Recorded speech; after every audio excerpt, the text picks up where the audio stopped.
The story begins with the title, Everyone Looks Like a Pig, and he awakened as a pig butcher. Everything starts inside a modern hospital, specifically in the psychiatric department.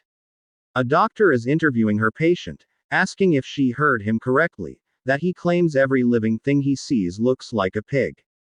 The doctor stares seriously at the medical record in her hand. The young man sitting across from her nods, confirming it's true. The doctor looks at him with disbelief.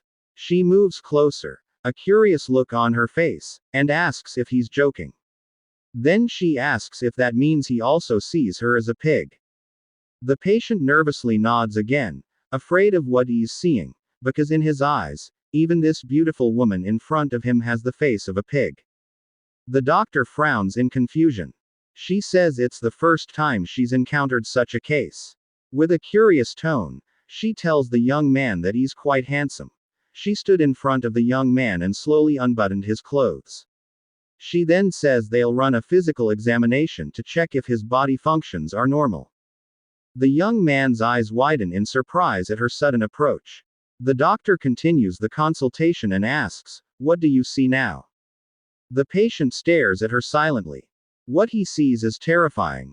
The reflection of a pig-faced woman staring back at him. But in the doctor's mind, she don't believe it. She is beautiful in this. Even in a lunatic's, she couldn't possibly be a pig. But in the eyes of the young man he sees that his cocomelon is 2 pig heads. Finally, he answers, 2 pigs. The doctor steps back in shock, trembling. She tells him that he's seriously ill. Trying to calm herself, she sits back at her desk and begins explaining his condition. She shows him a model of a human spine placed on the table.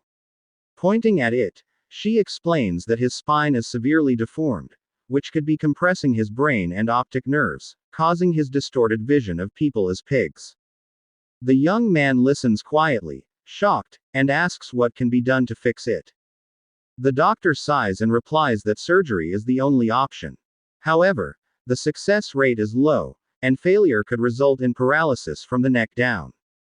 The young man falls silent, visibly disturbed. Then, with a dark expression in his eyes, he looks at the doctor and asks coldly, "Are you finished?" The doctor looks confused, and suddenly, the young man's eyes glow a deep crimson red. He asks, "Can you return my spine to me?" The doctor freezes, trembling. She glances at the spinal model in her hands, realizing with horror that he believes it's his own. She whispers, "Such a pity, he's such a handsome young man." The scene shifts to a bus station. Inside a bus, the young man sits quietly, yawning while holding a document labeled, "Psychiatric Disorder." Other passengers glance at him with unease. His name is Chuan. With a cold gaze, he stares at the paper in his hands. In his mind, he recalls that to him, everyone looks like a pig. Even now, every passenger on the bus has the face of one. He believes this may be related to the fact that his parents were both butchers. He murmurs to himself that today marks the day of his awakening ceremony. He had hoped to cure his problem before this day, but it seems that's impossible now. The scene transitions to Xinjiang Academy's awakening ceremony, where students have gathered. At the center of the stage floats a large, glowing crystal. As Yi Chuan arrives, he wonders if his condition will affect his awakening, which would be a serious problem. Suddenly, a girl calls out to him, smiling shyly. "Big brother, you're finally here. If you were late, I'd have beaten you up." She's a beautiful girl, but to Yi Chuan, her hands and face resemble those of a pig. He grimaces at the sight but says nothing. The girl, named Shu Lingshuan, playfully taps his back and asks if he's listening. Yi Chuan only gives her an awkward glance. Nearby students start teasing her. One of them asks why she's holding on to Yi Chuan again, saying they act like a couple and will probably get married after awakening. Annoyed, Shu Lingshuan shouts at them to shut up. Then whispers not to mind her, causing Yi Chuan to shiver at the sight of pig-faced. Then, the principal's voice booms through the hall, ordering everyone to line up according to their ID numbers. The awakening ceremony is about to begin. He reminds them that their awakening will depend on three attributes: strength, agility, and intelligence. The higher their awakened rank, the greater their future potential. A high-rank combat profession would bring fame and honor not only to themselves but also to Xincheng Academy. The ceremony begins. Students place their hands on the crystal one by one. The first student touches the stone. Lightning sparks across it. The crystal glows, showing a mid-rank lifestyle profession: chair craftsman. The student's face twists in disbelief and tears up. The principal only shakes his head. The next student awakens a high-rank lifestyle profession: bricklayer. He falls to his knees in despair. The third student shouts in frustration. His result is a low-rank engineer. Finally, the fourth student approaches the stone, trembling. When he touches it, the crystal bursts into golden light. A message appears: combat profession, rare rank, shadow swordsman. The principal and everyone in the hall are stunned. Cheers erupt as they stare at him in awe. The examiner asks his name. The student proudly answers, Lu Jinglong. The principal pats his shoulder and praises him, saying he'll visit his home later to discuss his future plans with his parents. Lu Jinglong thanks him and walks off the stage proudly, greeted by his cheering classmates. Then the principal calls the next name, Yi Chuan. As Yi Chuan steps onto the stage, Shu Lingxuan cheers for him from the crowd. The principal watches closely, thinking that although this student seems slow, his attribute scores are astonishingly high: 10 points in all three stats, triple the average human level. Yi Chuan calmly places both hands on the crystal. The principal silently wonders if a miracle might happen. Suddenly, a surge of powerful energy bursts from the crystal, surrounded by golden and violet lightning. Everyone gasps in shock. Even the principal, who stares wide-eyed as he exclaims, "A purple golden light." As the smoke around the stone slowly faded, our protagonist was shocked at what he saw. Even the principal was astonished because the stone revealed a god-rank profession. However, what appeared on the stone said that his life profession was god-rank pig butcher. Our protagonist couldn't believe it and asked if it was really a god rank. The principal's face darkened in disappointment when he read that it was only a pig butcher. The students around could hardly contain their laughter. One of them asked why such a ridiculous profession existed, while another wondered if it was a blessing or a curse. The principal lowered his head in frustration, thinking if this was some kind of joke. He, Zhao Mingpin, had been a principal for many years, and finally, he had encountered a god-ranked profession, only for it to be a worthless butcher. Professions like blacksmiths, physician, or alchemists could at least bring glory. The greater the hope, the greater the disappointment. He thought this child would be a prodigy, but he turned out to be a complete waste.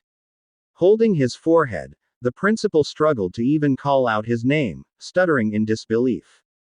Suddenly, our protagonist froze as a window system appeared before him.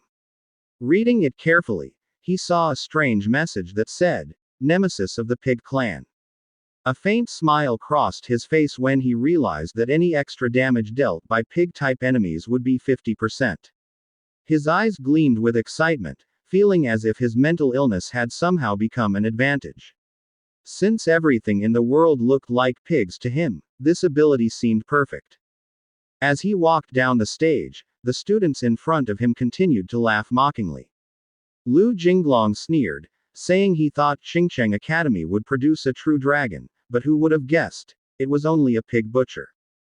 The boy beside him laughed and said there was only one true dragon in Xincheng Academy, and that was him, Lu Jinglong's. With a grin and a mocking laugh, he said he was just joking. Our protagonist walked with his head slightly bowed, and when he reached Lingxuan, she told him that it was okay.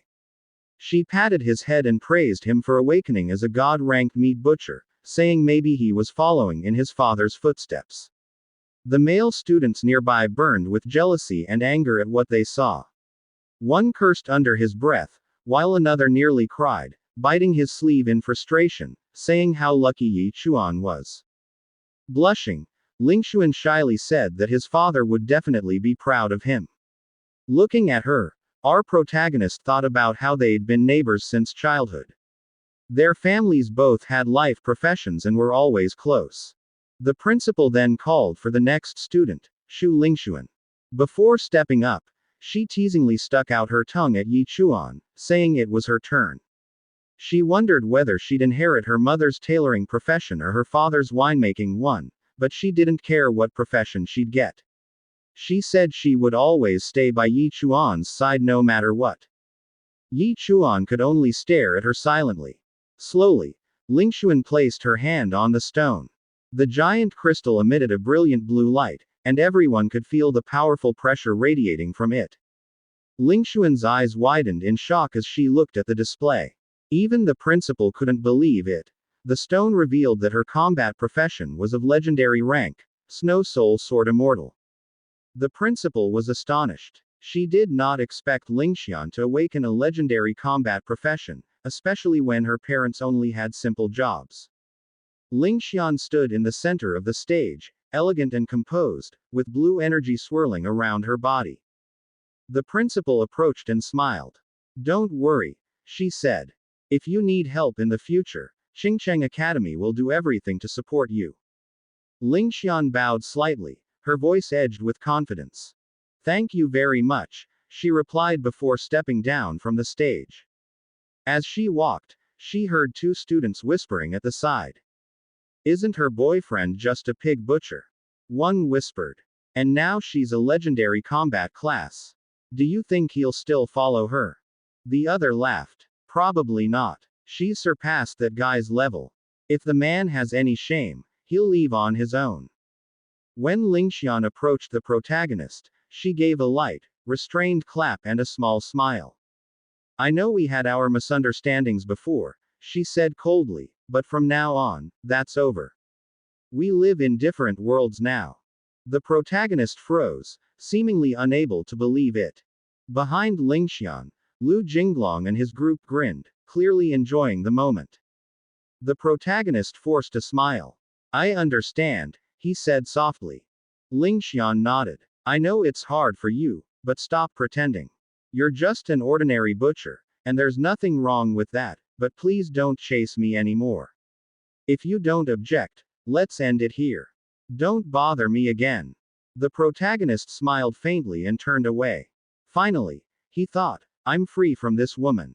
Lingxian was surprised when she heard the protagonist ask, "Anything else you want to say? If not, I'll be going." Jinglong's grin widened as he stepped forward.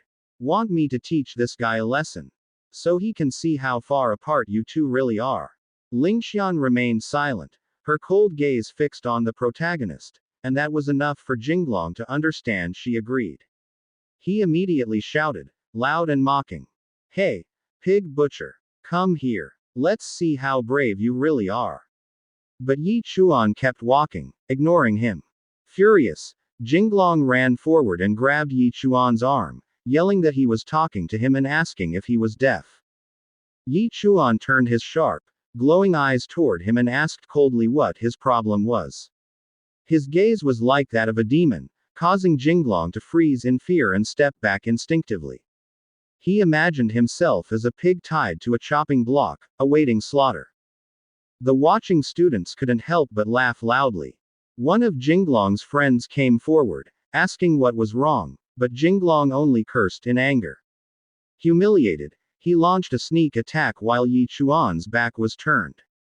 Before his punch could land, Yi Chuan swiftly met it with his own fist, his eye glowing brightly. Jinglong screamed as pain shot through his arm. His hand was crushed and swollen.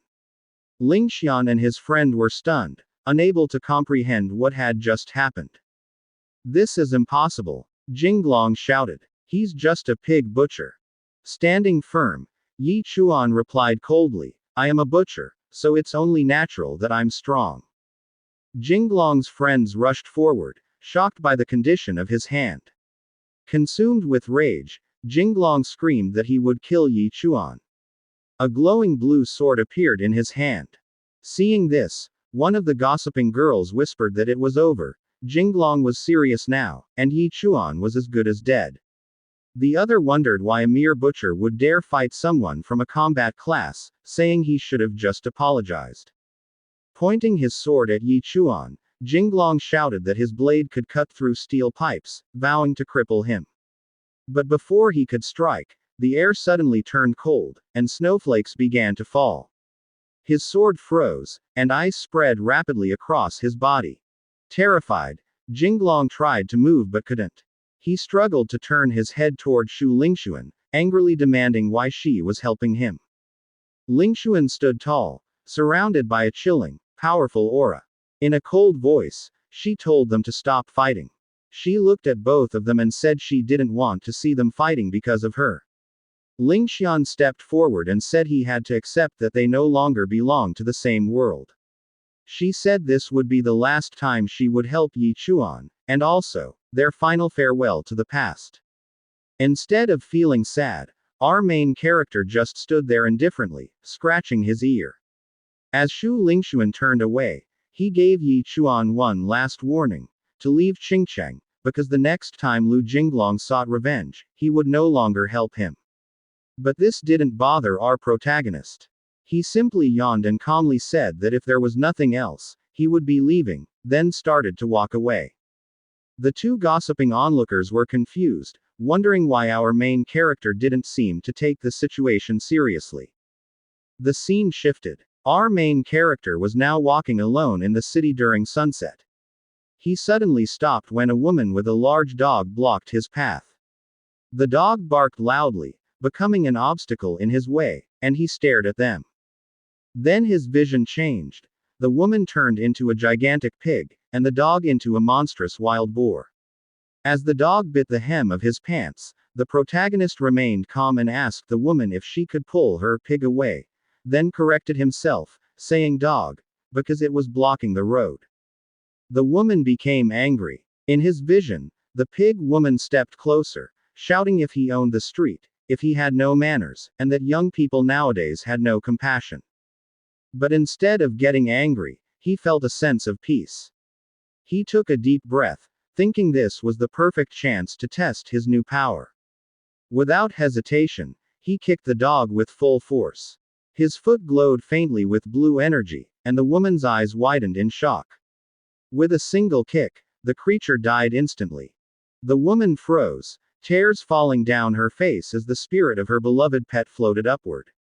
Crying, she called to her son, begging it not to scare its mother. Suddenly, a notification appeared. His extra damage increased by 1%. He was amazed. His hunch was right. It worked. The woman, enraged, charged at him, yelling that he was a murderer and how dare he kill her child. She screamed that she would kill him. But our protagonist stayed calm. As the woman's sharp nails came closer to his face, he said coldly that she was mentally ill. He pulled out his medical diagnosis and showed her the word severe mental disorder written there. With a chilling gaze, he asked if there was anything else. If not, he would be leaving. The woman's eyes went blank in shock. In her mind, she realized he really was crazy. If he killed her dog, he could easily kill her too. She forced a smile and said, "Never mind, take care." The scene shifted again. Our main character was now at home, greeted by his parents. His father, a muscular man, joyfully asked if he had really become a butcher, while his mother smiled warmly. The protagonist stayed silent, just looking at them. His father said he smelled bad but was proud that he was following in his footsteps. He told him it was fine to be an honest pig butcher, it was better than a life full of killing. He said he would take him to the slaughterhouse tomorrow so he could get familiar with the work. That night, our protagonist slept soundly, wearing pajamas decorated with pig designs. Outside the house, a shadow with glowing blue eyes approached the window of his parents' room. As his father lay in bed with eyes closed, he told the shadow that he was sure it already knew his son was just an ordinary butcher. He warned it not to disturb their lives again. The shadow, whose face was wrapped in bandages, murmured in disbelief, "Was the son of Ghost Cry really just a butcher?" It asked if Yi Chuan was truly Yi Qiwan's son. In the darkness, Yi Qiwan's eyes snapped open, glowing red with fury. He warned the shadow not to disturb them again, that next time, he wouldn't be polite. The shadow replied not to be angry, saying its suspicions were now confirmed. Since his son was only a butcher, the organization would leave them alone. Then, the shadow vanished into the night. The next day, Yi Qiwan took his son to the family's slaughterhouse. The facility was large, filled with hanging pig carcasses. Wearing a black apron, our protagonist followed his father seriously. His father said that to become a good butcher, he needed a good knife. He led him to a special case containing 3 large cleavers and told him to choose one. Yi Chuan examined them and picked the one in the middle.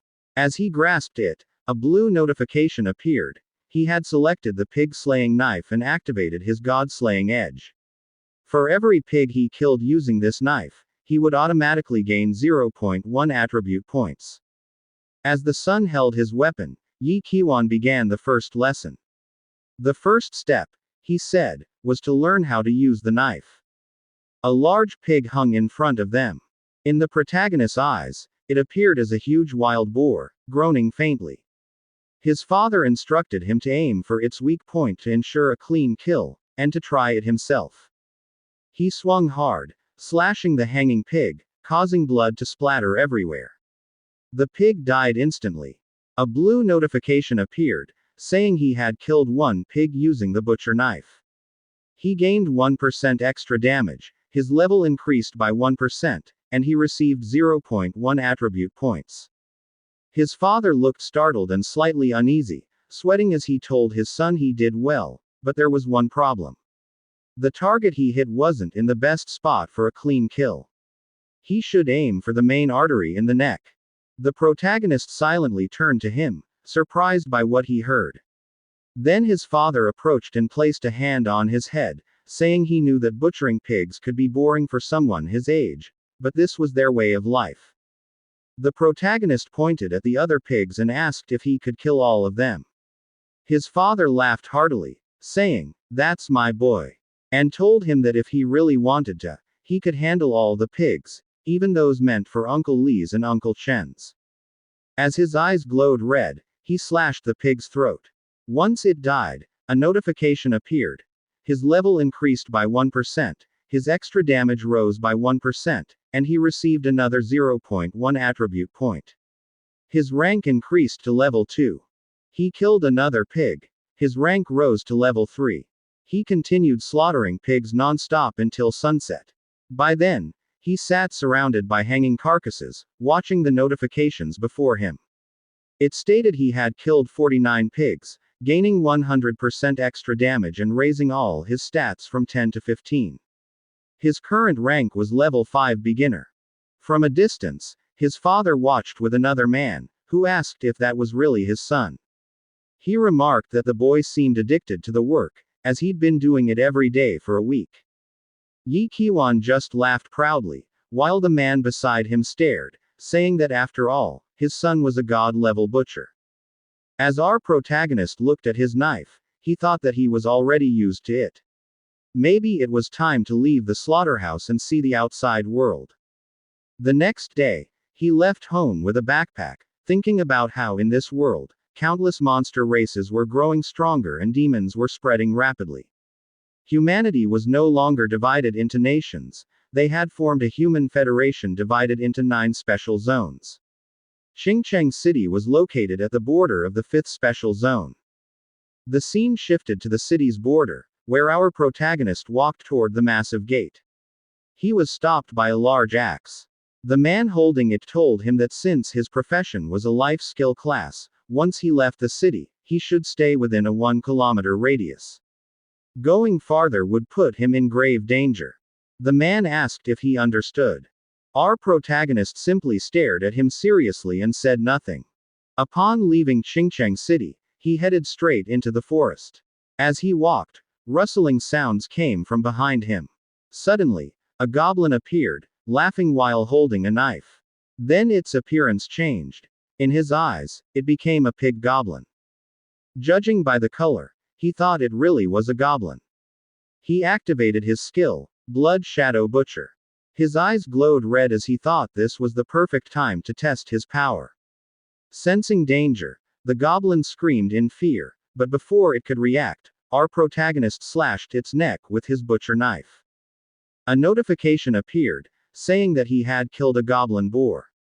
He received a 5% level increase and 1% extra damage. As he read it, he thought that killing a strong boar must mean he would also gain a significant amount of experience. While staring at the blue notification, green eyes started appearing from the darkness behind him. He turned slightly and remembered what his teacher once said: "When you see one goblin, it means the others are nearby." He smirked and said that it was time for a massive level up. He even called out for the goblin boars to come out. When they appeared, he simply stood still as the goblins charged at him all at once. Before they could get close, he began attacking them one by one using his heavy butcher's knife. Soon, only one goblin remained in front of him, trembling in fear.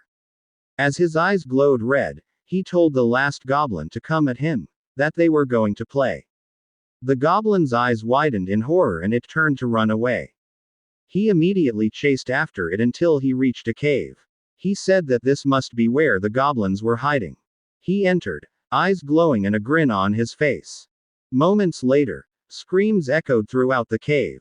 Not long after, the dead goblins lay scattered on the ground, and his notification showed that all his stats had increased and his level had reached rank 6. But while he was observing this, he heard a noise coming from behind him. He turned quickly and saw a closed door making sounds. He kicked it hard, breaking it open, and upon entering, he saw a woman's leg. When he saw her fully, he found a woman trembling, her hands tied, clothes torn, crying with a gag in her mouth. Around her were 2 infant goblins trying to feed from her. When the woman saw that it was a human who entered, tears flowed even more. She couldn't speak, but in her mind, she was begging for help. Her fear grew, not because of the goblins, but because of what she saw. The man held a large knife, not an ordinary one, but a butcher's knife sharp enough to split even the thickest bone. He raised it, and in the woman's mind, she was screaming for him not to kill her. Her heart pounded wildly, feeling like it would burst. In the next moment, the sound of the blade cutting through the air echoed sharply. When she opened her eyes, she realized she wasn't the one struck. The 2 infant goblins beside her had been sliced apart. The attack was so powerful that the gag in her mouth and the ropes tying her hands came loose. Her eyes widened in disbelief. The man sat in front of her and said in a cold voice that she could stop screaming now. All the goblins were dead. The woman turned and saw a small goblin lying lifeless on the ground. She immediately threw herself toward the man, shaking and crying in gratitude. She said that if he hadn't come, she would have been destroyed by the goblins. But the man, expressionless, replied that he didn't come here to save her. The woman ignored his words and started asking questions. Did he kill all the goblins himself? What was his combat class? What was his name? As they exited the cave, the man answered. His name was Chuan. When they reached the cave's mouth, he pointed in one direction and said, "Once you get out, follow that path and you'll reach the city." The scene shifted to the dark forest. As Chuan walked, he didn't notice a pair of eyes watching him from afar. It was the woman, secretly following him, hiding among the trees. Suddenly, Chuan appeared in front of her, almost making her soul jump out in fright. He asked why she was following him. Was she a goblin spy? His knife was pointed straight at her. She stepped back, trembling, unable to answer immediately. She said no, she couldn't go back alone. Chuan asked for her name and why she was there. She said her name was Shannon. It was her mother's birthday, and she wanted to pick a blood moon flower as a gift. She didn't expect to be captured by goblins. She offered him a deal. If he helped her find the blood moon flower, she would help him find the best blacksmith in Qingcheng to forge a new knife, pointing out that his current one was already dull. But Yekuan replied coldly, asking if she even knew how expensive the best blacksmith in Qingcheng was. He told her to go back and stop following him, or he'd cut her down. The woman, both angry and confused, placed her hands on her hips, thinking that she was beautiful, yet this man treated her like nothing. She thought maybe he was mentally ill. As they continued walking, the woman asked if he really didn't know who she was. She said her father was Sha Beihai. Yi Chuan paused. Sha Beihai, one of the 4 most powerful aristocrats in Qingcheng. A 9th rank master class transferee, nearly a grandmaster. If that was true, then with her father's wealth, he could have 10 top-tier knives made. Weapons would no longer be a problem. The woman showed a badge, the Xia clan protective token. Even a climbing pond realm transferee couldn't hurt her, but the goblins, being cunning, caught her by surprise. Unable to attack her directly, they imprisoned her instead. Yi Chuan leaned closer, inspecting the token, their faces almost touching. The woman blushed deeply, her heart racing as she tried not to look away. After confirming it, Yi Chuan stepped back and said he believed her. He agreed to help her find the blood moon flower. The woman, surprised and delighted, smiled and shook his hand. Holding a piece of paper, she said it was a map she bought from someone, showing the flower's location. She warned him about the blood moon python guarding it, as strong as a 9th rank apprentice, extremely dangerous. Yi Chuan asked if he heard correctly, there was a python. The woman confirmed, according to Wilderness Survival Guide, the blood moon python has power comparable to a 9th rank apprentice. She didn't know if he could handle it. But Yi Chuan only smiled and said he had never seen a python before. The woman thought he wasn't listening to her, but remembering how he wiped out all the goblins in one strike, she suspected he might actually be a god-tier combat class. Smiling faintly, Yi Chuan told her to lead the way. The woman hesitated for a moment, staring at him with mixed feelings, unsure why this man made her feel both trust and doubt. The scene shifted to a grassy field. They were hiding from a rhino. The woman warned him not to provoke the silver-horned rhino, it was as strong as an 8th rank apprentice. She said they should quietly pass by. But suddenly, Yi Chuan stood up, shocking her. She asked what he was doing. He replied that if it dared to eat grass today, it meant it would eat humans tomorrow.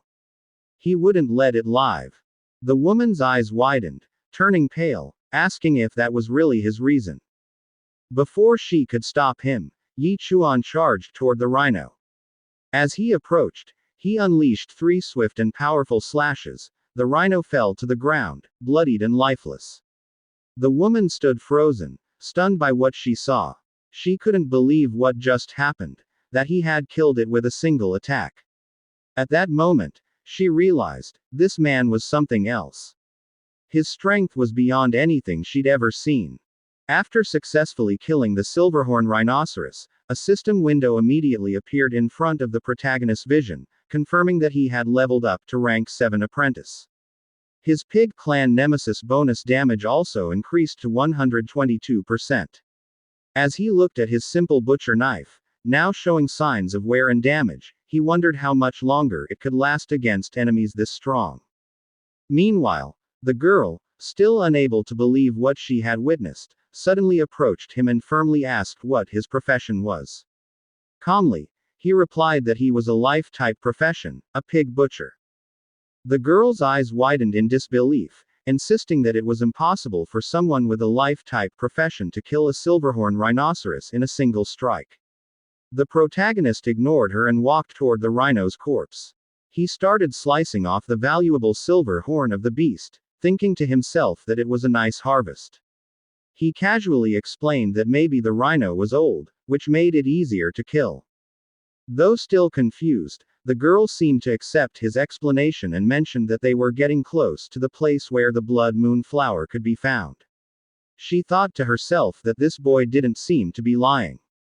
The two continued their journey together.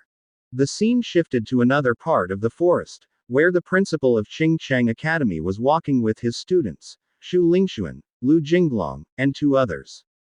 The principal praised them for their performance during field training and smiled at Shu Lingxuan and the smug Lu Jinglong, saying they were the students he had the highest hopes for. Suddenly, the principal stopped. He sensed something unusual nearby and sternly said that someone was moving close to them. He shouted toward the forest, ordering whoever was there to come out. From the shadows of the trees, two figures emerged, Yi Chuan and Sha Nanan. The two stepped into a clearing and faced the group from Xingcheng Academy. The protagonist was surprised, wondering why they were there. Their reunion was far from pleasant. Lu Jinglong reacted first. Pointing at Yi Chuan with a sneer, he angrily demanded to know what he was doing there. Casually scratching his head, Yi Chuan smiled and said he was just passing through. Lu Jinglong's anger deepened. Passing through. Don't joke with me, he shouted. A female student with large, cocoa melons, chimed in sarcastically, saying she didn't believe he was just passing by, accusing him of still being unable to forget Shu Lingxuan and following her here. Yi Chuan's eyes widened slightly as he turned to Shu Lingxuan, who still looked at him with cold disdain, her face, in his eyes, resembling a terrifying pig.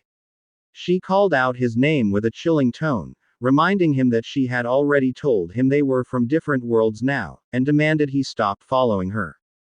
From Yi Chuan's body, a dark red aura began to seep out as he clenched his fists, struggling to control his anger.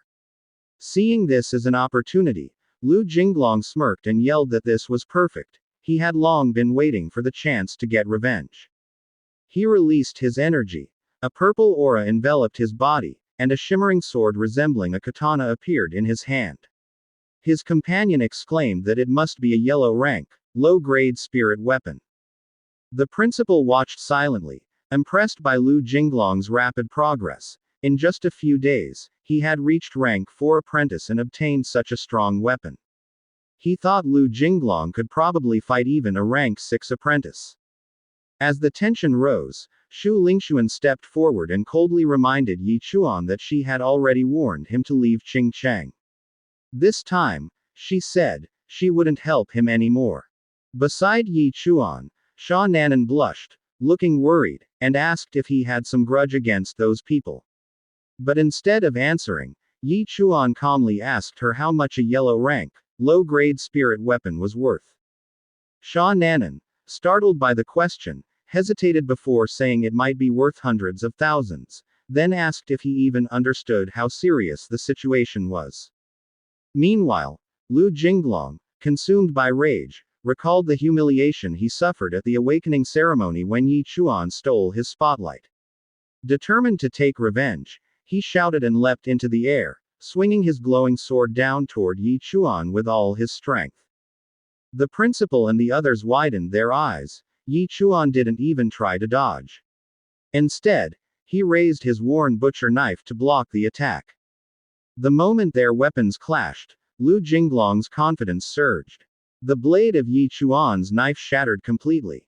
Smirking triumphantly, Lu Jinglong mocked him, saying he'd make sure Yi Chuan never butchers another pig again. The principal frowned deeply, thinking that an ordinary knife was like paper against a spirit weapon, wondering why Yi Chuan would provoke Lu Jinglong like that. But suddenly, the situation shifted. Yi Chuan looked at his broken knife, then carelessly threw it to the ground. Coldly, he said, "I don't need a knife to end you." Lu Jinglong's anger exploded. He shouted, asking if Yi Chuan was still confident, then warned him not to blame him for being ruthless. He jumped again, raising his sword to strike. Before the attack could land, Yi Chuan met it head-on, using only his fist. Moving swiftly, he dodged the blade and delivered a devastating punch straight to Lu Jinglong's chest. The impact sent Lu Jinglong flying through the air before crashing to the ground face first. Everyone froze. The principal's mouth dropped open. Lu Jinglong's companion rushed forward, shouting his name in panic. Lu Jinglong tried to speak, saying he was fine, but his voice trembled. He felt like he was about to pass out. However, the principal's eyes were no longer on Lu Jinglong. His gaze was locked on Yi Chuan as he slowly approached. He called out to him, asking if he had already reached the level of a 7th rank apprentice. Yi Chuan didn't respond. Instead, he picked up the spirit weapon that Lu Jinglong had dropped. Examining the sword, he remarked to himself that it was well made. Lu Jinglong's companions were shocked, asking the principal if it was really possible that Yi Chuan had already reached rank 7, especially since even Shu Lingxuan, a natural talent, was only rank 6. The principal, serious-faced, nodded. He explained the difference between combat professions and life-type professions. Combat types grow through continuous fighting and hardship, so their early progress is slow. But once they establish their foundation, their growth skyrockets. Life professions, however, progress faster early on, like alchemists or weaponsmiths, since they only need to hone their craft. He used Yi Chuan as an example. As a pig butcher, he only needed to keep butchering pigs to increase his level. A brief flashback showed him easily slaughtering pigs, proof of his straightforward path to power. After hearing this, Shu Lingxuan realized that Yi Chuan's victory wasn't due to superior skill, but because of his higher base stats from his higher rank. She quietly thought that it didn't seem fair. The principal added that balance still existed. For Yi Chuan, the number of pigs required to level up would double each time. Eventually, it would take an enormous number to reach higher ranks, while combat professions would grow faster and surpass him later. Lu Jinglong's friend asked if that meant Yi Chuan was stronger now, but combat classes would overtake him in time. The principal nodded in agreement, though concern flickered in his eyes. Hearing all this, Yi Chuan simply smiled and waved. He told the principal that if there was nothing else, he'd be leaving, then casually turned to go. As he walked away, Shu Lingxuan spoke with pity, asking why he was still doing all this, if all his pig butchering was just to prove something to her. Then she proudly declared that she had been accepted into Skydome Academy, emphasizing that they truly lived in different worlds now. Yi Chuan looked at her silently, expressionless. Unable to hold back any longer, Sha Nanan stepped between them, shouting angrily if they could stop this nonsense. She explained that Yi Chuan was only helping her find the blood moon flower, and this meeting was just bad luck. She scolded them for their assumptions, her hands on her hips. The big cocoa melon student mocked her for defending a man who had been dumped, while Lu Jinglong's friend sneered that Yi Chuan was a master at flirting, saying he'd already found a new woman.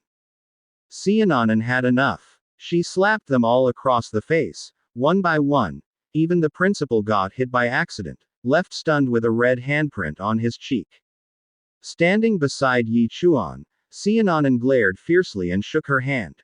Shu Lingxuan, clutching her own flushed cheek, trembled with rage. She shouted, asking how Sha Nanan dared to hit her. Her anger flared. An icy blue aura burst from her body as she drew her sword, the Soul Snow Sword, and demanded if Xiaonan had a death wish. But Xiaonan stood firm. She raised a family protection amulet, a clear symbol of her powerful lineage, and dared anyone to touch her. The principal broke into a cold sweat, recognizing the Sha family crest. He quickly stopped Shu Lingxuan, realizing that Xiaonan was none other than the young miss of the Sha family. His attitude shifted instantly from stern to respectful. He apologized and asked what brought her there. But Xiaonan coldly replied that she could go wherever she pleased, and even scolded the principal for his students' poor behavior. Ashamed, the principal bowed and promised to discipline them once they returned. Yet Sha Nanan wasn't done. She pointed at Shu Lingxuan and demanded that she apologize to Yi Chuan. Shu Lingxuan froze, realizing who Sha Nanan was, the daughter of Sha Beihai, and wondered why someone of such high status would associate with Yi Chuan. Fearing to offend the Sha family, the principal sternly ordered Shu Lingxuan to apologize immediately. Reluctantly, she bowed her head and muttered a half-hearted apology. But inside, fury burned. She swore that the Sha family would regret this humiliation. Yi Chuan, bored of the drama, waved his hand and told Xiaonan they should leave. He joked that if they stayed longer, he'd miss the last bus. As they turned away, Lu Jinglong, kneeling on the ground, shouted weakly after them, demanding that Yi Chuan return his spirit weapon. But Yi Chuan walked off casually with the sword slung over his shoulder, teasing him to come take it back if he could. Xianan even stuck out her tongue mockingly. Lu Jinglong could only clutch his chest, shaking with rage, screaming that Yi Chuan would regret this. Leaving the academy group behind, Yi Chuan and Sha Nanan continued their mission. They crossed rocky terrain until Xianan pulled a map from between her cocoa melons. Looking at a glowing red cave ahead, she confirmed it was the place. She warned Yi Chuan to be careful. As they prepared, Yi Chuan received a system notification. He had officially chosen the spirit weapon as his exclusive butcher knife, activating its effect, God-slaying edge. Thanks to its higher quality, he would now receive 0.2 free attribute points per pig killed, double the previous rate. As he admired the weapon, he thought about how important it was to choose a good knife. Then, Sha Nanan pulled two small colorful pearls from her chest area, startling Yi Chuan. He asked if she had a treasure chest hidden in there and what those were. Blushing furiously, she explained that they were Yin Thunder Fire beads, powerful explosives that could deal massive damage even to strong opponents, her last resort if the Blood Moon Great Python proved too strong. Yi Chuan smirked, calling her impressive, then said he'd go ahead to scout the area. He leapt skillfully down the cliff, using his sword for balance. He landed near a ledge covered in beautiful, glowing red flowers. As he examined one closely, fascinated by its brilliance, Xianan shouted in excitement that they were really there, and that this wasn't just any blood moon flower, but a blood crystal twin flower. She cheered that they were incredibly lucky. But her joy quickly vanished as she sensed something in the darkness. A gigantic shadow with blazing red eyes emerged from the cave behind Yi Chuan, staring directly at the flower he was holding. Startled by the monstrous presence, Yi Chuan turned around and saw the Blood Moon Great Python, though in his unique vision, its head resembled that of a pig. The massive beast faced him, its breath heavy and menacing. Yi Chuan, however, remained completely calm. Coldly, he asked, "What are you looking at? Haven't you ever seen a man pick flowers before?" For a moment, the massive serpent monster was confused by the protagonist's courage and shamelessness. And in that same instant, the beast was caught off guard, because the protagonist suddenly turned around and ran away from where he stood. From the opposite cliff, he shouted at Xianan, telling her not to just stand there gaping, and ordered her to hurry up. Seeing that the giant serpent was preparing to attack, she warned the protagonist to be careful while getting ready to throw the explosive she was holding. With all her strength, she hurled her Yin Thunder Fire bead. It flew through the air and exploded right in the python's face. A deafening blast of fire roared out, sending the protagonist crashing to the ground. Sha Nanan immediately called out to him, asking if he was all right. From the edge of the cliff, the two of them watched the aftermath of the explosion. They were both stunned. The enormous head of the Blood Moon Great Python was completely destroyed by the power of the bead. The protagonist wondered aloud if the bead was really that powerful. The gigantic body of the serpent then plummeted down the cliff, and they watched as it fell rapidly out of sight. Feeling relieved, the protagonist handed the blood crystal twin flower to Xianan. Her face blushed with joy as she accepted the shimmering blossom. The next moment, the protagonist asked her what the flower was really for. Sha Nanan explained that the blood crystal twin flower was a mutated version of the blood moon flower. While the ordinary kind could only slow down aging, this one granted eternal youth. No woman could ever refuse such a treasure, she said. The protagonist listened silently, and then a new purpose rose in his heart. He took up his sword and decided that this flower would surely make his mother happy. He leapt toward the other cliff, and Xianan, feeling thrilled, thought he was going to pick another one to give to her, thinking he had understood her hint. But to her surprise, she saw Yekuan carefully hide the flower in his backpack. Suddenly, the ground shook with a deafening rumble. Unexpectedly, they saw the massive serpent rising once again from the cliff below. Sha Nanan was stunned, unable to believe that it had survived even after being hit by the thunder fire bead. She muttered that it must have reached the peak of rank 9. Quickly, the protagonist asked if she had another bead. Shocked and anxious, Sha Nanan replied that her father had only given her one pair. Now, the serpent glared at the protagonist, its red eyes burning with rage. Instead of backing down, the protagonist used his unique ability, Blood Shadow Butcher. He released a terrifying aura, projecting his image into the mind of the serpent. The beast's eyes widened in fear and it froze for a moment. In that instant, the protagonist quickly jumped, grabbed Sianan's hand, and shouted at her, asking why she was just standing there. They needed to run. With her cheeks flushed, she replied nervously that of course she was waiting for him, because he risked his life just to get another blood crystal flower for her. But the protagonist coldly answered, "It's for my mother." Sha Nanan's romantic expectations were crushed, and she grimaced in frustration.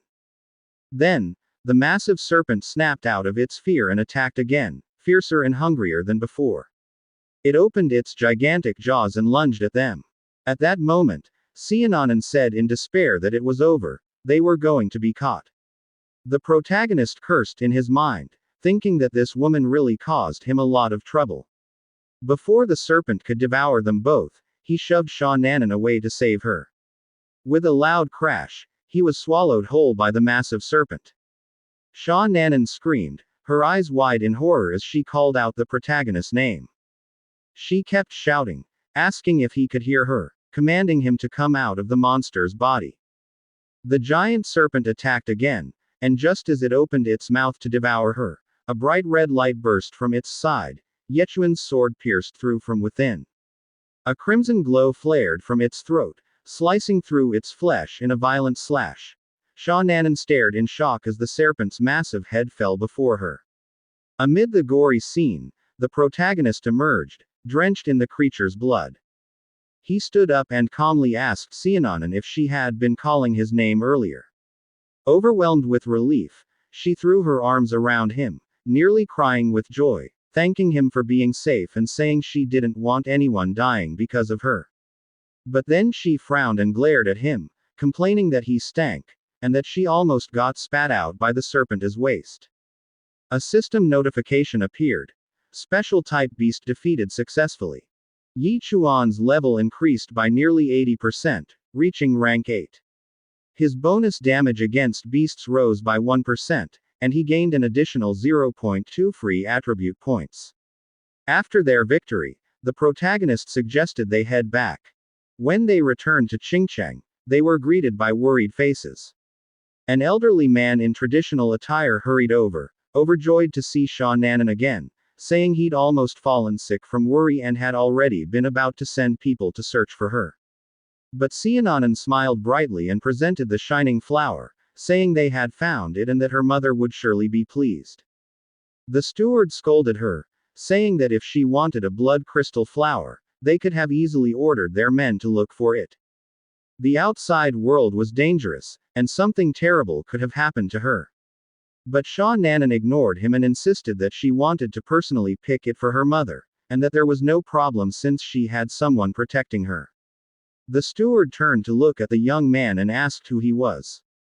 Without hesitation, the protagonist replied, "I am Yi Chuan, a pig butcher." The old man froze, puzzled.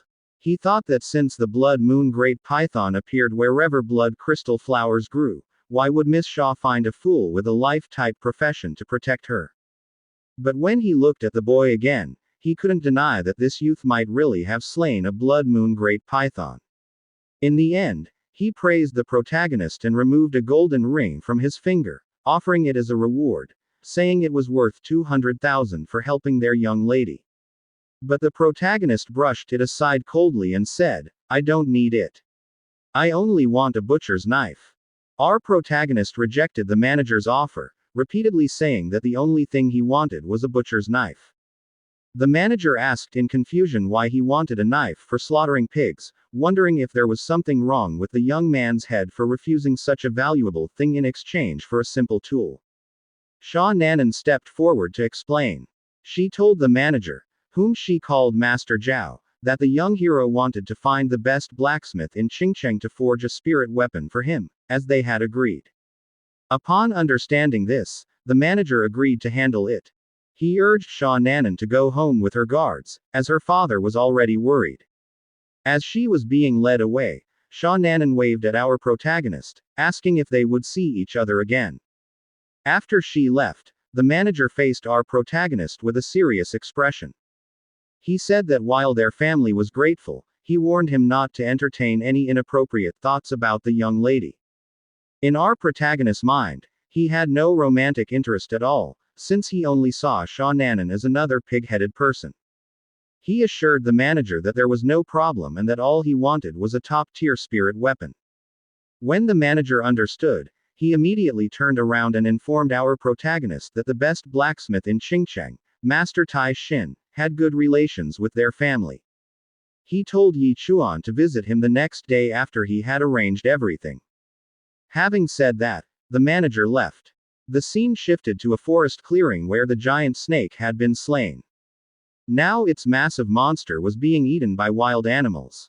A new mysterious figure appeared, a beautiful demon woman with horns and glowing yellow eyes. She glared at the snake's corpse with deep anger, declaring that humans had killed her pet monster and stolen her treasure.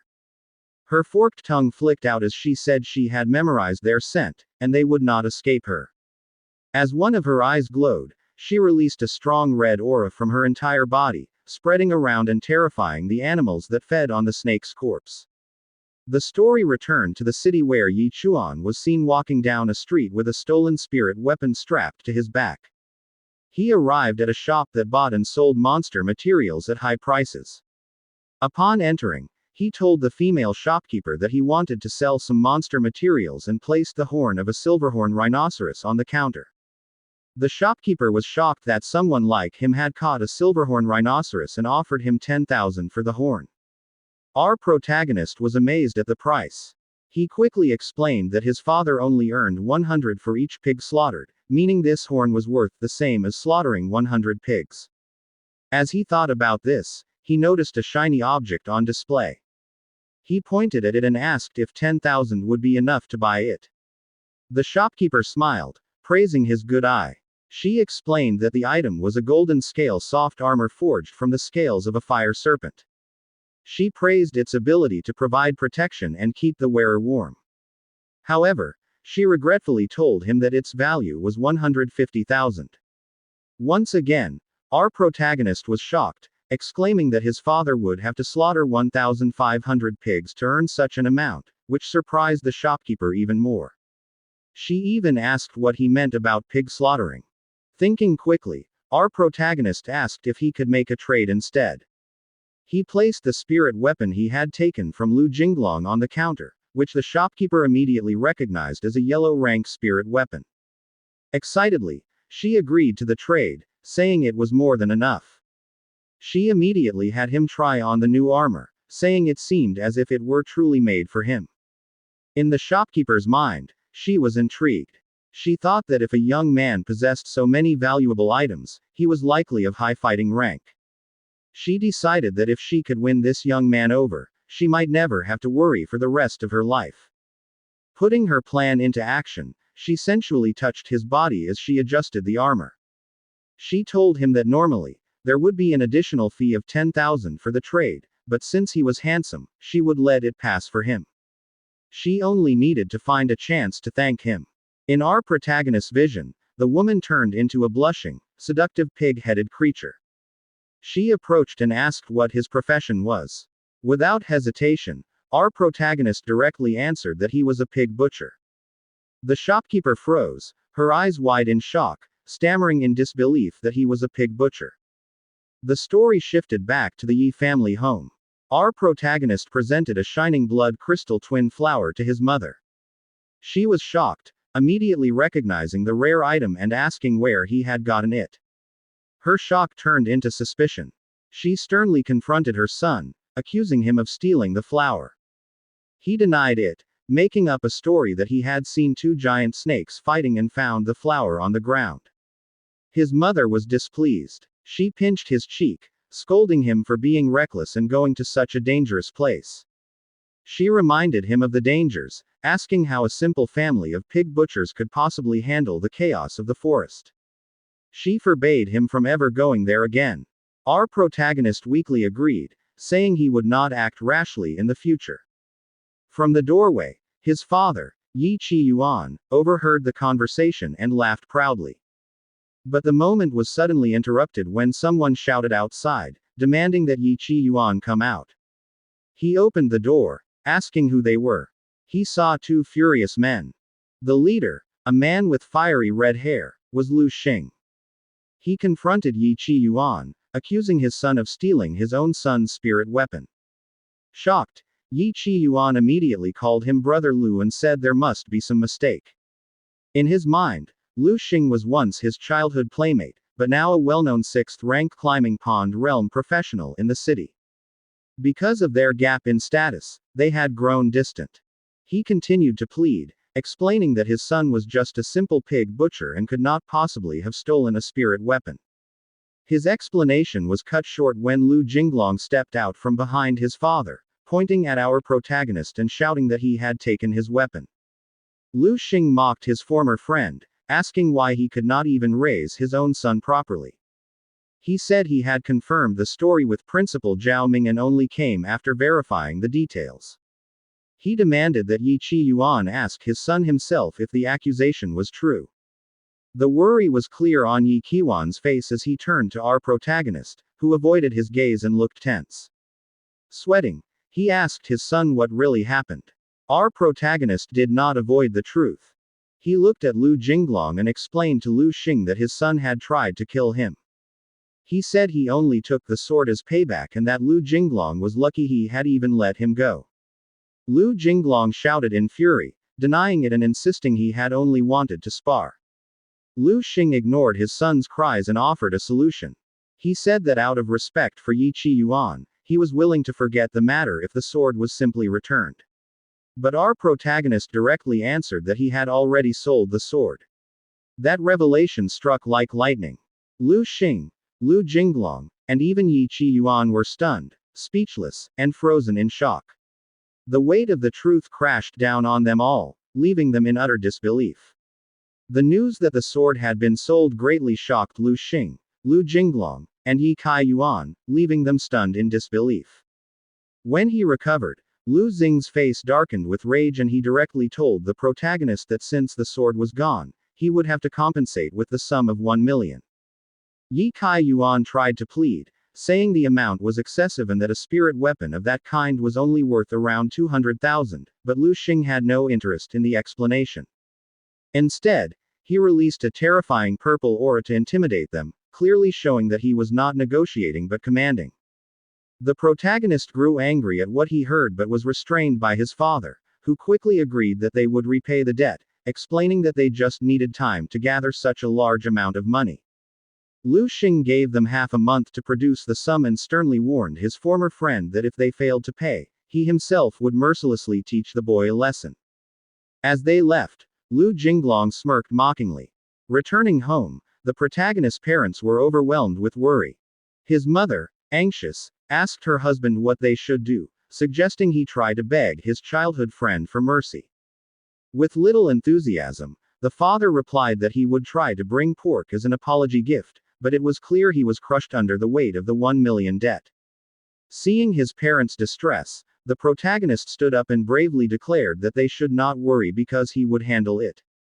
His father looked at him, not with anger but with concern, and told him he did not blame him for what had happened, only that in the future, if he was in danger, he should confide in his parents instead of bearing it all alone.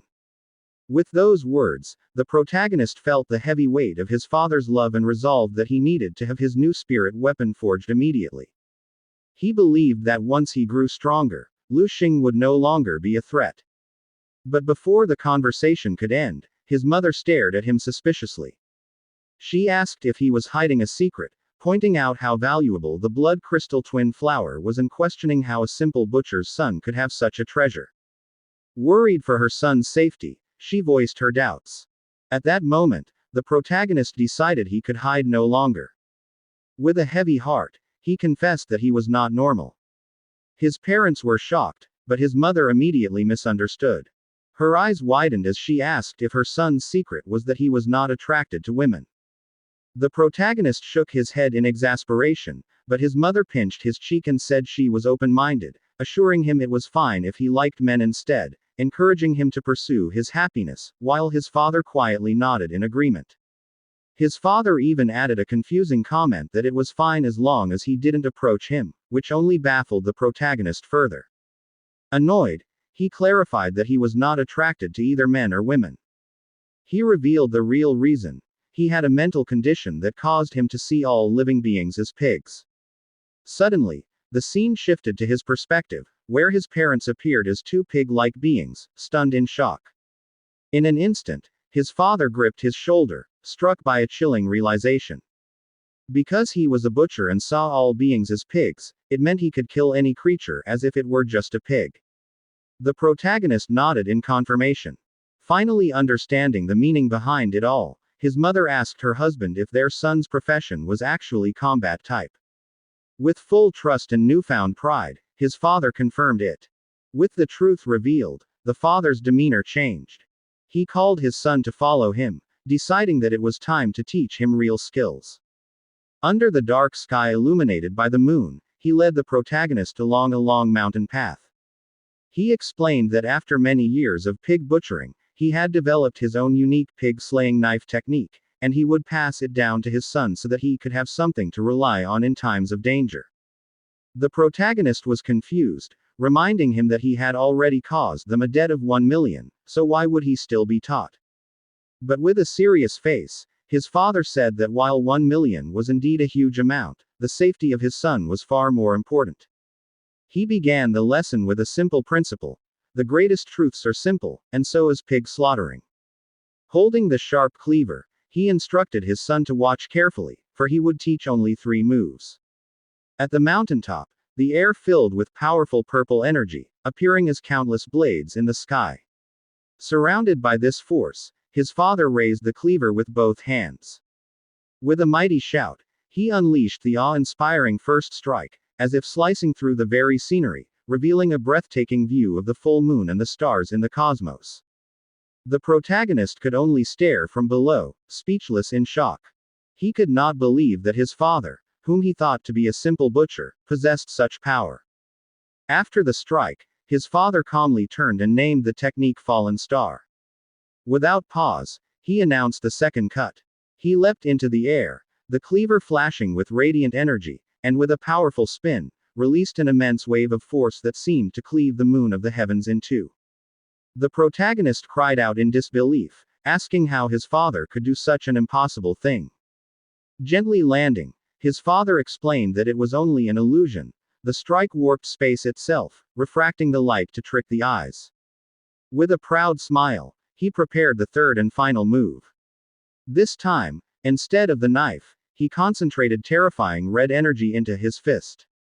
As his fist came down, he shouted the name of the technique, Sun Devourer. A blinding golden light erupted upward, forcing the protagonist to shield his eyes. Shocked, he asked his father if those techniques were truly meant only for pig slaughter, wondering what kind of pigs required such power. But his father sternly told him not to ask too many questions, for the day would come when he would need to use them. Determined, the protagonist promised to study diligently. When his father asked where his pig-slaying knife was, the protagonist explained that it had been broken in the fight against Lu Jinglong. His father handed him his own cleaver, telling him to use it for now. The protagonist took the weapon and was instantly stunned by its incredible weight, struggling just to lift it. As his father departed, the protagonist wondered how he had managed to slaughter pigs his entire life with such a heavy weapon. Left alone at the mountaintop, the protagonist began training. With great effort, he lifted the heavy cleaver and attempted the first move, Fallen Star, but lost his balance and fell. From a distance, his father watched, and in his thoughts, he reflected on the true hidden potential of the 3 techniques, that when his son one day reached the legendary level of the Emperor Confirmant realm, those 3 simple knife moves would be enough to kill gods and even immortals. The protagonist trained all night at the mountaintop. He poured all his strength into practicing the heavy cleaver, swinging it repeatedly with loud shouts, forcing his body until he grew tired and drenched in sweat. At sunrise, He finally collapsed onto the grass, completely drained of energy. After a few moments, he forced himself to sit up, still panting and holding the heavy weapon, while his whole body ached. His determination was strengthened by the memory of his father's worried face and Lu Xing's threats, pushing him to continue. With one last desperate shout, he released his remaining strength for one final attempt, calling out the name of the technique, Fallen Star. At that moment, he succeeded. He unleashed a powerful surge of energy that shattered the ground, broke rocks apart, and released a shockwave that shook even the distant mountain, startling a flock of birds. Panting heavily, he looked on, surrounded by a dim blue aura, exhausted but victorious. A small triumphant smile spread across his lips as he watched the result. A deep and wide scar was carved into the mountaintop. A blue system notification appeared, confirming his astonishing progress. Through the night of training, he had reached the level of a 9th rank apprentice. His main attributes, strength, speed, and spirit, all reached 55. His Bloodshadow Butcher skill rose to level 2, and most importantly, he had learned his father's powerful new technique, the Fallen Star. The story shifted to a hospital room, where the sound of medical machines could be heard. The protagonist lay unconscious on the bed, completely drained after the intense training. In a nearby office, his mother sat with a female doctor, her face full of worry as she asked if her son was all right. The doctor, the same psychiatrist from the beginning, explained that the protagonist was fine and had only fainted due to exhaustion after a night of heavy activity. Upon hearing this, his mother's face darkened with anger. She secretly blamed her husband for pushing their child so hard and vowed to make him pay. The doctor continued her examination, reading her notes. She explained that based on the lactic acid in the protagonist's body, it appeared he had done 1,000 sit-ups, 1,000 push-ups, and 1,000 squats in a single night. She added further that he had also run 100 kilometers. The protagonist's mother could not believe it and asked the doctor if she was joking and how it was possible for a person to do such a thing in one night. The doctor calmly replied that although it was impossible for a normal person, given the protagonist's mental state, she believed it to be true. Her mother's rage burned even more. She stood up and called her husband an animal, furiously declaring that she was going home to beat him until even his own mother would not recognize him. She left the office and slammed the door shut. Left alone, the doctor reflected on the unbelievable stamina of the protagonist, realizing that such an amount of exercise would have killed an ordinary person. A seductive smile crossed her lips, thinking that she needed to give the protagonist personal counseling that night. But when she returned to the hospital room, she was shocked to find the bed empty. She stood at the doorway, confused as to where her patient had gone. Having already escaped the hospital, the protagonist walked alone down the street. He thought about his training, realizing that the powerful Fallen Star technique consumed so much stamina, and so it should only be used as a last resort. Suddenly, he remembered, today was the day he could go to Master Tai Shin to claim the newly forged knife. He headed into the city, and before long, he arrived at a large building with a traditional design, with a sign that read, Ironheart Forging. He stood at the front, ready to meet the master blacksmith. Inside the forge, a large, muscular man with a messy beard was busy working.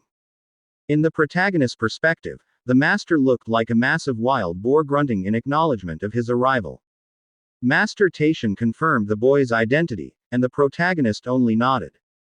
The master explained that the steward of the Shaw family had already spoken to him, and he had worked all night to forge the knife the boy requested. He approached and looked at him with doubt, saying he had heard that the boy was just a simple pig butcher. It was strange, he said, that the Shaw family had spent so much and rushed him just to forge a weapon for a mere butcher. He suspected that the only reason would be if the boy had saved the young lady of the family. As he spoke, he opened a fine wooden box, revealing a beautiful, smooth, dark-bladed knife. The protagonist was about to reach for it, but Master Tai Shin stopped him, telling him not to be so hasty.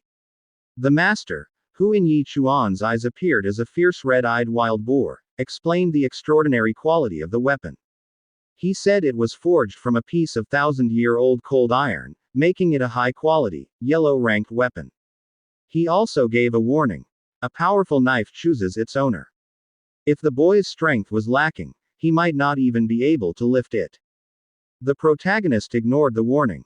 He grasped the handle of the new knife, and with cold determination on his face, he raised the powerful weapon with startling ease. Master Tai Shin was shocked and frightened, almost struck as the boy lifted it. As the protagonist observed the blade, he thought to himself that it was lighter than the extremely heavy cleaver his father used. Master Tai Shin, who in his eyes looked like a trembling and sweating wild boar, stared in disbelief at how the boy could lift such a heavy weapon effortlessly. Holding the gleaming new weapon, the protagonist asked what its name was. The master stammered that it had no name yet, and since it now belonged to the boy, he should be the one to name it. Impressed by the wealth of the Shaw family, the protagonist thought for a moment and decided. With a serious face, he named his new weapon the dragon-slaying knife. The grand name was so overwhelming that Master Tai Shin literally choked, spitting out the wine he was drinking. He could only look on with a weary expression, thinking that the name was extremely tacky. Carrying his new weapon, the protagonist turned his mind to his next goal. He decided it was time to return outside the city, hunt monsters, and earn money to pay off his family's debt. He strapped the knife to his belt, knowing that the most important thing was to raise his rank. He believed that once he reached the next level of power, he would have a chance to face Lu Xing. As he walked down the city street, he overheard a conversation between two injured men. One complained that suddenly many different aggressive races and beasts were appearing, attacking people randomly as if they had gone mad. His companion agreed, adding his own terrifying experience of being chased for 10 miles by an armored bull, a beast usually known to be peaceful. Instead of being afraid, the protagonist's eyes flashed with a dangerous purple glow full of excitement. A wicked smile spread across his lips. He thought to himself that this was excellent news. Now, he had plenty to kill. After news spread about the increase of monsters, Chuan returned to the dangerous border forest. Suddenly, he stopped, feeling intense unease. A system note appeared, stating that his high spirit attribute had enhanced his perception, allowing him to sense danger. He slightly turned his head to his back, feeling that someone was hiding behind the trees. Calmly, he shifted his head to the side, just as a blade came from behind, aimed at his back. The attack was fast, but he easily dodged it. From the shadows of the trees, 3 intimidating figures appeared and blocked him. The man who threw the blade, a 9th-rank apprentice, sneered arrogantly and asked if Chuan thought he was just lucky to dodge. Another big man spoke up, saying that Lu Jinglong was right, and that Chuan really dared to leave the city. He thought Chuan was a coward who would just run away, leaving his parents and his debt behind. The third revealed their true purpose. He said they had been waiting for Chuan for days, and that Lu Jinglong had ordered them that if Chuan left the city, they were to break his tendons and drag him back by force. Chuan was unfazed. Calmly, he drew his new weapon, the dragon-slaying knife. As he gripped its handle, a blue system notification appeared. It confirmed that his god-slaying sharp-edge talent was now active with the new blade, and its effect was even greater. He would gain 0.3 free attribute points for every pig he killed using this weapon. Chuan was delighted in his mind, realizing that because of the high quality of the new blade, the bonus was 3 times greater than with his old knives. He faced the 3 with a dark and confident expression, raising his gleaming new weapon. He declared that he would show them the power of his new treasure, the dragon-slaying knife. The leader of the enemies wasn't afraid and mockingly asked what he called his weapon. Was it really the Dragon Slayer? Chuan grinned with a terrifying look and confirmed it. Instead of being frightened, the 3 laughed loudly at the weapon's name. They nearly rolled on the ground, clutching their stomachs from laughter. They repeatedly mocked its name, asking if he thought of himself as some kind of legendary hero. But Chuan only laughed in a strange way. He denied that he was a legendary hero. Suddenly, the air shifted, the red light shone in his eyes, and the blade was engulfed in a dark flaming aura. With a terrifying grin, he revealed his true identity. He was not a dragon slayer, but a pig slayer. While the 2 men continued laughing, the leader's laughter stopped, replaced by fear as he felt the chilling killing intent coming from Yi Chuan. Before the big man could finish his words, Yi Chuan was already in front of him in an instant. With one swift, continuous motion, he slashed the dragon-slaying knife across his neck. The man could only clutch at his wound as life drained from him. Immediately, a blue system notification appeared. He had successfully killed a two-legged pig, gaining a 5% level increase, 1% bonus damage against the pig clan, and 0.3 free attribute points. As the body fell, the other two were stunned.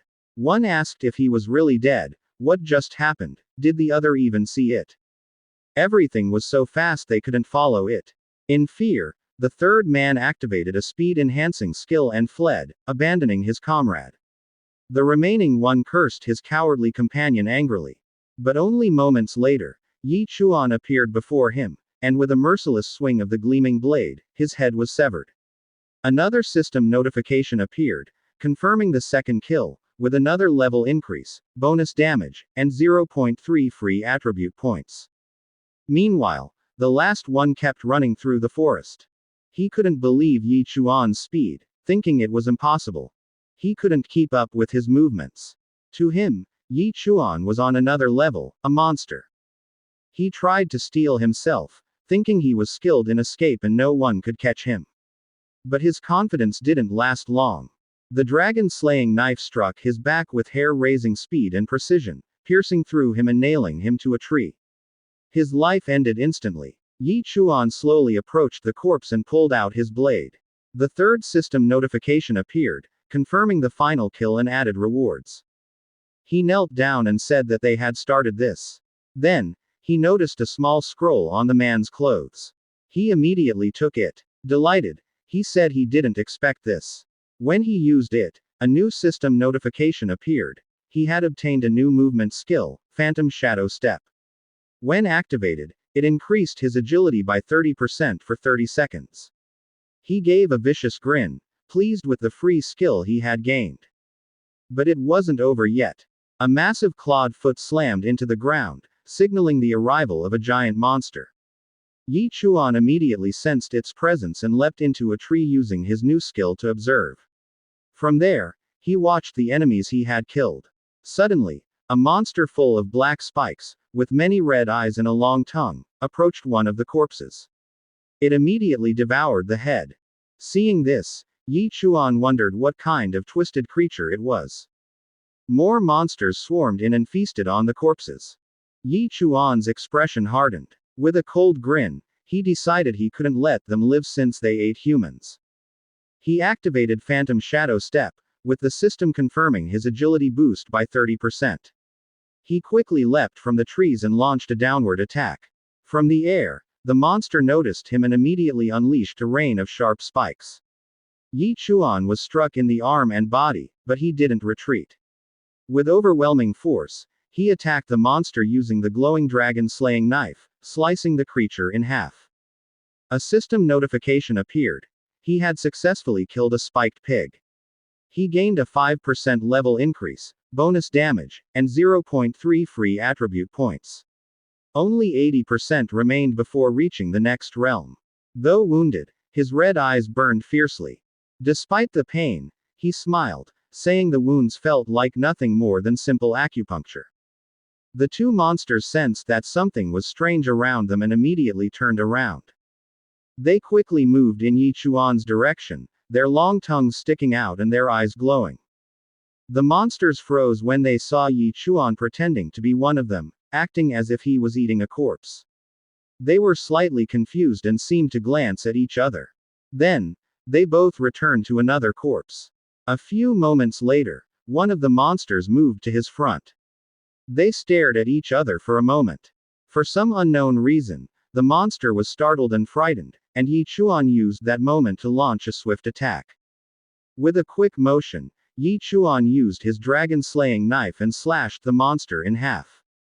The system notification immediately appeared, confirming that he had killed the monster, granting him a 5% level increase, a 1% damage boost, and an additional 0.3 free attribute points.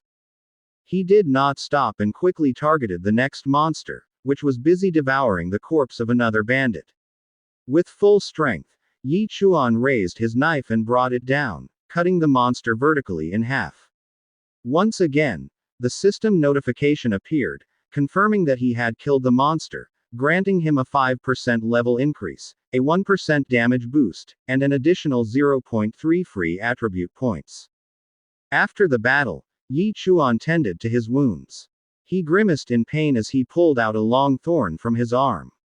Another system notification appeared, stating that he was now 70% of the way to the next level of power. With full determination, he stepped deeper into the darker and more terrifying part of the forest, thinking that he needed to reach the next level today. But he suddenly stopped when a gigantic creature burst out from the collapsing trees, a shield-covered rhino with a golden horn and glowing green eyes. Yi Chuan was shocked and remembered his strange thought earlier. He was right, and the monster was indeed a man-eater. The rhino roared loudly and charged at him. Yi Chuan quickly reacted and moved fast, dodging the attack with a perfect leap. As the monster passed beneath him, he swung his dragon-slaying knife in a powerful, glowing arc of energy, cutting the giant creature from below. The system notification immediately appeared, confirming that he had killed the monster, granting him a 5% level increase, a 1% damage boost, and an additional 0.3 free attribute points. While Yi Chuan knelt down to catch his breath, the rhino's corpse fell behind him. But then something strange happened. The huge body began to move, as if being pulled by an invisible force, like unseen threads. Yi Chuan was confused and asked himself what was happening. He thought the creature had turned into a zombie. A moment later, the corpse was dragged down into a large, dark crevice in the ground. Angrily, Yi Chuan shouted that someone was stealing his gold. He refused to let it go, so he jumped down into the crevice, holding his knife and yelling that he would fight for it to the death. When he landed, he found himself in a massive dark cave. To his shock, he saw that the walls were covered with thick, sticky webs, and hanging from them were wrapped bodies of various large monsters. But he stopped looking around when an even greater danger appeared from the darkness, a gigantic spider-like monster with countless glowing red eyes and sharp fangs. Without wasting time, the monster brought down one of its golden, sharp, and heavy legs. Even without looking, Yi Chuan immediately blocked the attack with his knife. His eyes widened in shock. When the dust settled, he saw the monster's full form, a massive spider with a body like steel and gleaming golden legs. His shock turned into greed when he realized that the legs were made of pure gold. A wide, crazed grin appeared on his face as he imagined how rich he would become if he could obtain them. With a loud shout, he declared that he would take those golden legs. Before he could move, the monster swiftly attacked with its 4 sharp golden legs. Expertly, he used his knife, blocking the rapid strikes from the spider's golden limbs. When its physical attacks had no effect, the monster changed tactics. It opened its huge mouth and released a large ball of white web, which immediately wrapped around Yi Chuan in midair and completely trapped him. Bound and unable to move, he watched as the monster stabbed his leg with one sharp golden leg. He instantly felt excruciating pain. He began vomiting dark green liquid as the poison spread through his veins. A blue system notification appeared, analyzing the poison. It was a type of venom that caused confusion and eventual madness in its victim. As Yi Chuan suffered from the poison, the massive spider moved closer, ready to finish him off. But then something strange happened. From within the thick web, his eyes began to shine with a bright blue energy as he tried to break free. With a powerful burst of energy, he shattered the web and escaped. However, the poison's effects were clear. His eyes glowed with a terrifying blue light, and his entire body was engulfed in a savage energy. He had entered a complete berserk state. As his eyes radiated an eerie energy, the spider hesitated to approach because of his strange aura. The poison did not weaken him. Instead, it turned him into a storm of destruction. He swung his knife relentlessly, blocking the simultaneous attacks from the golden legs.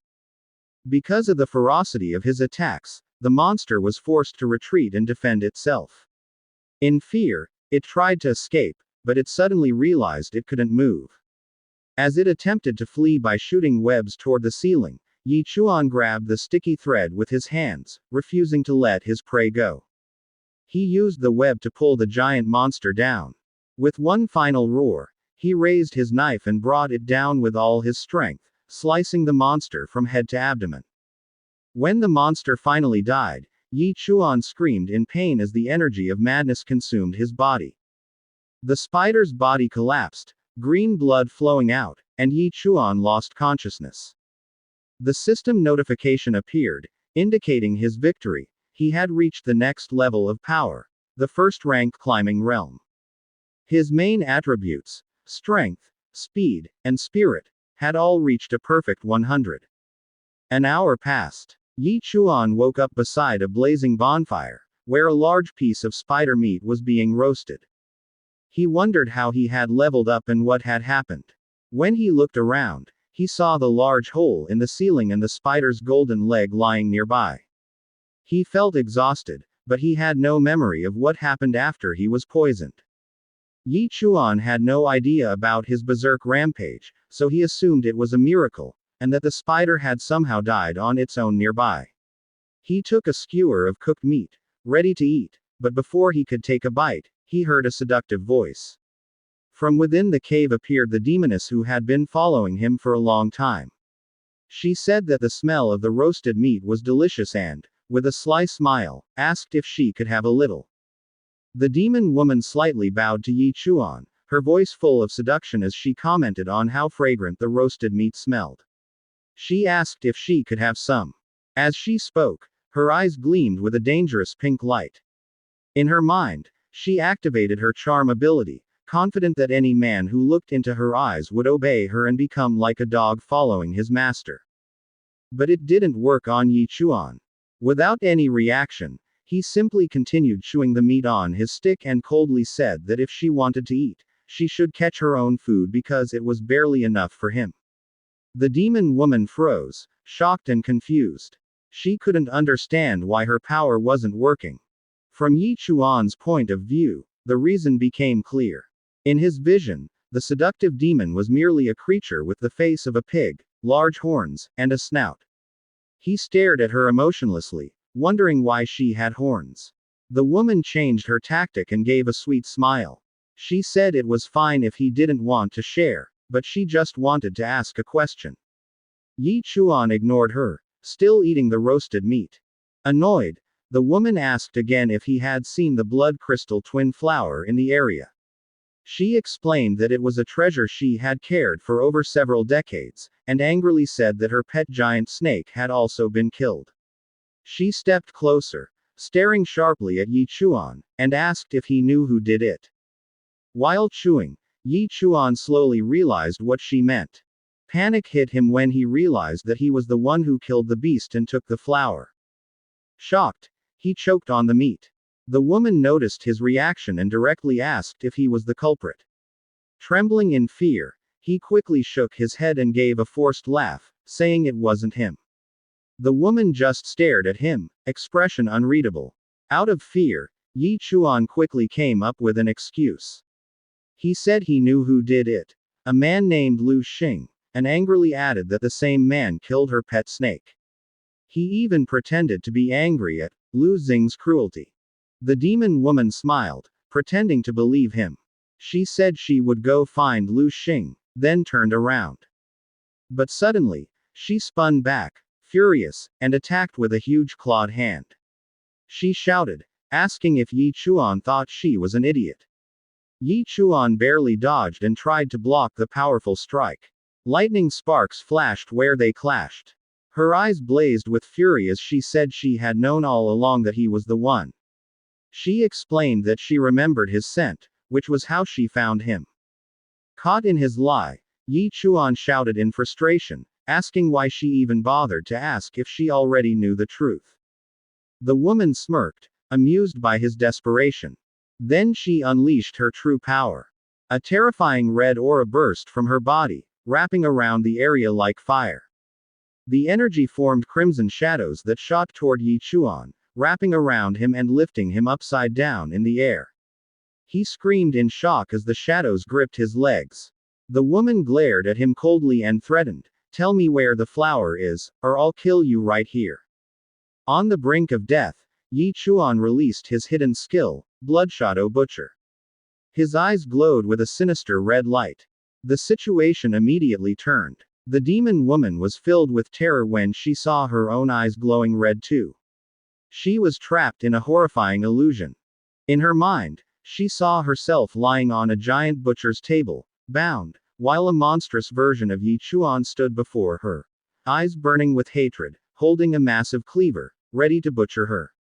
In an instant, the illusion shattered, but the fear lingered. The woman trembled, clutching her arm where a small cut had appeared. Yi Chuan took advantage of the moment, tore through the shadow bindings, and jumped down to the ground. He immediately ran, activating the nether shadow technique to boost his speed. As he fled, he shouted that she could take the meat and legs of the golden spider as payment for the flower. The woman snapped out of her daze and screamed in rage. Her body turned into a streak of crimson light as she chased Yi Chuan through the forest. While running, Yi Chuan realized how fast and powerful she was. He knew he couldn't outrun her. If he couldn't escape, he would have to use his final energy-consuming technique. But before she could catch him, a massive, fur-covered hand with sharp claws suddenly grabbed a tree. Two glowing red eyes shone in the darkness. A gigantic demonic ape emerged, roaring fiercely and blocking his path. Yi Chuan stopped for a moment, dodging the creature's powerful punch while shouting in confusion, asking where the pig-faced ape had come from. After dodging, the furious woman chasing him arrived at the scene. The woman, surrounded by crimson energy, landed and faced the monster. It roared, pounding its chest and releasing waves of energy. She also frowned in confusion, wondering where the beast came from. Enraged, she shouted for it to get out of her way. A violent battle broke out. The ape tried to crush her with its fists, but she was quick, dodging, spinning, and wrapping its head in red shadows. Seizing the opportunity, she stabbed it in the head with her sharp claws. The creature howled in pain, shaking the ground. She stood on its shoulder, ready to strike again, until the beast finally collapsed, defeated. After the fight, the woman's cold gaze turned back to Yi Chuan. She landed in front of him, only to be surprised when she saw he was no longer running. He stood before her, holding a knife, ready to fight. When she noticed his stance, her eyes widened. She recognized that technique. Yi Chuan raised the dragon-slaying knife with both hands. His body was surrounded by a thick purple aura, his face serious and focused. His eyes flashed with a terrifying orange light. In a heavy tone, he spoke the name of the technique his father had taught him, Fallen Star. Terrified and trembling, the demon woman knelt on the ground, unable to believe it was possible. No one used that technique anymore. She wondered if he was just fooling her. She couldn't take the risk. If he truly knew that technique, she was as good as dead. Not far from them, a sexy young woman spoke up, calling out to her uncle Chuan, saying that something was happening ahead. Yi Chuan and the demon woman immediately sensed the approaching group. A muscular man carrying a huge hammer, a beautiful and curvy woman in revealing clothes, and a man with an eye patch were coming their way. The demon woman thought they were Yi Chuan's companions, so she said she didn't expect him to have backup. She asked if he brought her here just to get her caught. She even shouted that he should remember this before quickly flying away. Yi Chuan was stunned, thinking to himself, "You're just finding an excuse, and then you run away." Miss Yang's group arrived behind Yi Chuan while he remained silent. Uncle Chuan couldn't believe what he saw. Lying before him was the massive corpse of the wind-fire ape. He shouted at Miss Zhang, saying that the wind-fire ape that escaped from their team was killed by this kid. Raising his hands, Yi Chuan firmly said it wasn't his fault, that he was just passing by. The sexy Miss Zhang slowly approached him and seriously asked for his name. Yi Chuan didn't answer immediately, thinking they might be planning to frame him. No matter what he said, no one would believe him given the situation. He introduced himself and told them to listen, but the woman cut him off and suddenly grabbed his hand, inviting him to join their Nine Heavens alliance. The man with the eye patch smirked at the sight of her holding Yi Chuan's hand, but in Yi Chuan's eyes, the beautiful woman's hand looked like that of a pig, making him feel uneasy. Yi Chuan recalled that the Nine Heavens Alliance was one of the three major powers in Qingcheng, alongside the Thunder Lion Alliance and the Sha clan.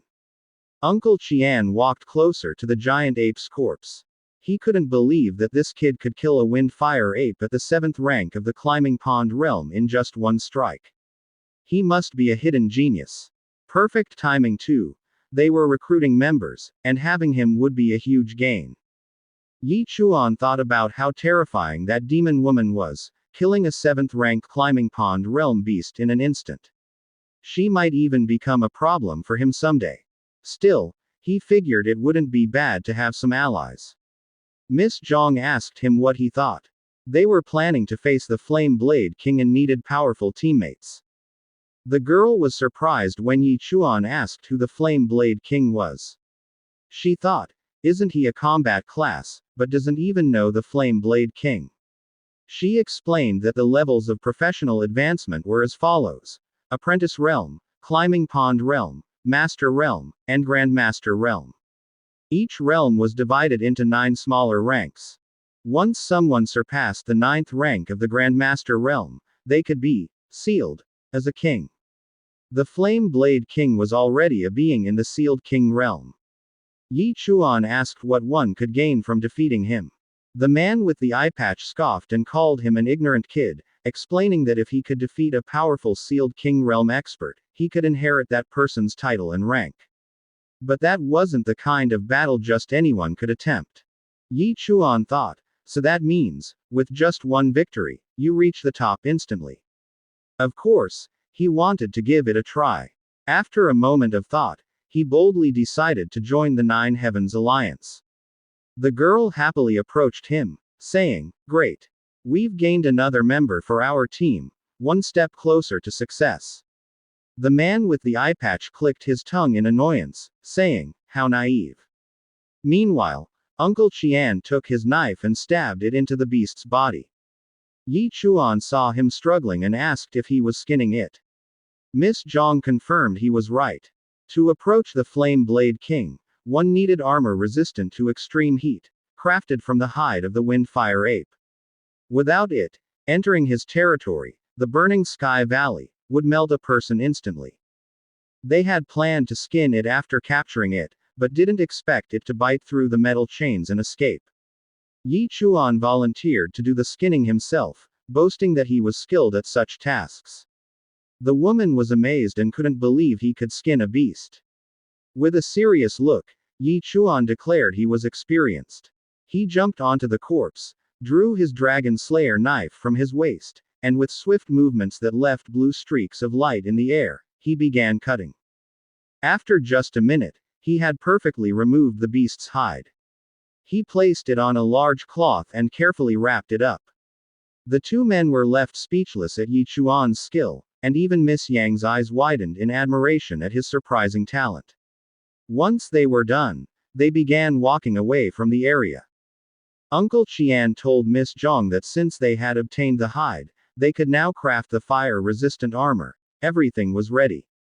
This time, they would surely reach the Sealed King inheritance before anyone else.